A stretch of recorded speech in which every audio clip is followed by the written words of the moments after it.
The cop had been laughing for almost a full minute when the little girl finally snapped. She clenched her fists, stared him dead in the eyes, and said 6 words that stopped the entire park cold. "Stop laughing. She's coming right now."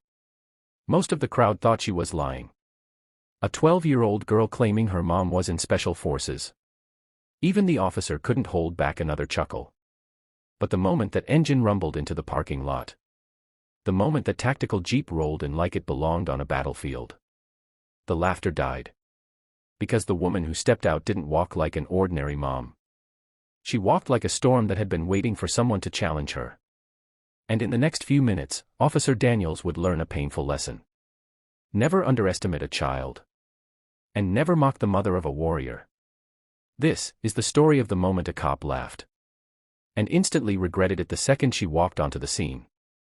The first words that echoed across the small suburban park were sharp enough to freeze even the birds mid-flight. "Stop laughing. She's coming." 12-year-old Ari Parker stood her ground, small fists clenched at her sides, fighting back the sting of humiliation burning behind her eyes. Officer Daniels, towering over her with a crooked smirk, didn't notice, or didn't care. The late afternoon sun hit his badge just right, almost like he was posing for an audience he didn't deserve. "So let me get this straight," he chuckled, leaning forward like he was about to deliver the punchline of a joke. "Your mom is in Special Forces. What are we talking? Green Beret? SEAL Team 6? Come on, kid. Your mom." A few people nearby exchanged looks. Someone even snickered. Ari kept staring straight at the officer, refusing to back down. "Yes," she said firmly. "My mom is in Special Forces. And she's coming right now. You should probably stop laughing." Officer Daniels threw his hands up dramatically and turned to the small crowd. "Kids and..." A matte gray tactical jeep rolled to a stop, its engine humming low and dangerous, like a beast that hadn't finished its mission. The sound alone made Officer Daniels straighten up, chest rising an inch as if preparing for inspection. The doors unlocked with a heavy mechanical clack, the kind you felt more than heard. Then the woman stepped out. She didn't need to be tall. She didn't need armor or a uniform. Everything about her, the way her boots hit the pavement, the stillness in her shoulders, the precision in her gaze, spoke louder than any badge or weapon ever could. She moved with the calm certainty of someone who had been trained to enter rooms where failure wasn't an option. A hush fell over the park. "Ari," she called, her voice soft but carrying like a command. Ari exhaled in relief. "Mom." Officer Daniels blinked twice, confusion replacing his earlier smugness. This your mom?" The woman approached the group, each step measured but unwavering. Her eyes swept the scene in seconds, cataloging every face, every stance, every detail. Those were not the eyes of a civilian, they were the eyes of someone who had led missions and made decisions most people couldn't even imagine. When she reached the officer, she stopped at a distance so precise it made the hairs on the back of his neck stand up. "My name is Major Elena Parker," she said, voice forged from the kind of discipline only Special Forces training could carve out. "United States Army. Special Operations. And you are?" Daniels swallowed hard. "Officer Daniels, ma'am. We got a call about a possible disturbance." Elena's brows lowered just slightly.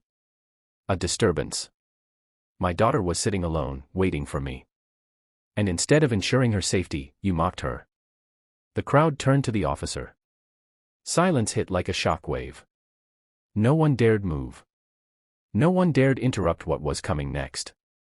Officer Daniels tried to pull himself together, shoulders tightening as he attempted to recover his earlier confidence. "And what's worse? You didn't laugh because you thought she was wrong. You laughed because you thought someone like me couldn't be her mother."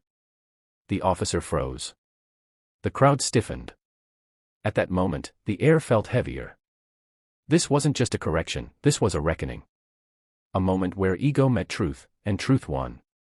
"Officer Daniels," she said slowly, "do you know what Special Forces means?" He stood stiffly, like a recruit being called out in front of the entire platoon.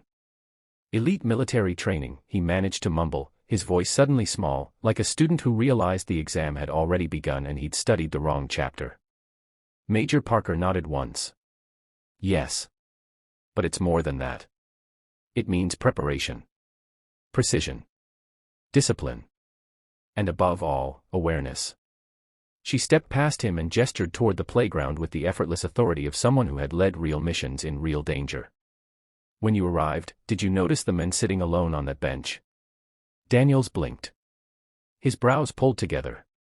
Men. What men? Major Parker pointed again, sharper this time. 30 feet away, a man in a gray hoodie sat slouched on a bench, pretending to scroll on his phone. But his posture was wrong. His gaze kept flicking upward. His backpack was positioned too close to his chest, held protectively, not casually. A ripple of unease spread through the onlookers. Parents pulled their children a little closer. Conversations died instantly. Major Parker continued, voice steady. When I parked, I saw him immediately. His angle. His grip. His attention. And I noticed you didn't approach him. She looked directly at Daniels. Your eyes were on my daughter. Mine were on the potential threat. That is the difference between training and arrogance. The officer's shoulders sagged as the weight of her words hit him. I didn't notice him, he admitted. I know, she said softly. But my daughter did. Ari stepped closer, chin lifting proudly. Mom taught me to always scan M. You should believe kids more, she said. We notice things adults don't. Her tone wasn't angry. It wasn't mocking. It was simply true. Major Parker started the engine, and the Jeep rolled out of the lot with a steady rumble, leaving Officer Daniels standing there with the bitter realization that he had missed everything that mattered. The onlookers dispersed in quiet clusters, murmuring about what they'd just seen. About the woman who carried herself like a storm contained inside a soldier's discipline. About the girl who had stood her ground even when no one believed her. Some people pulled their own kids a little closer. Some just walked away in thoughtful silence.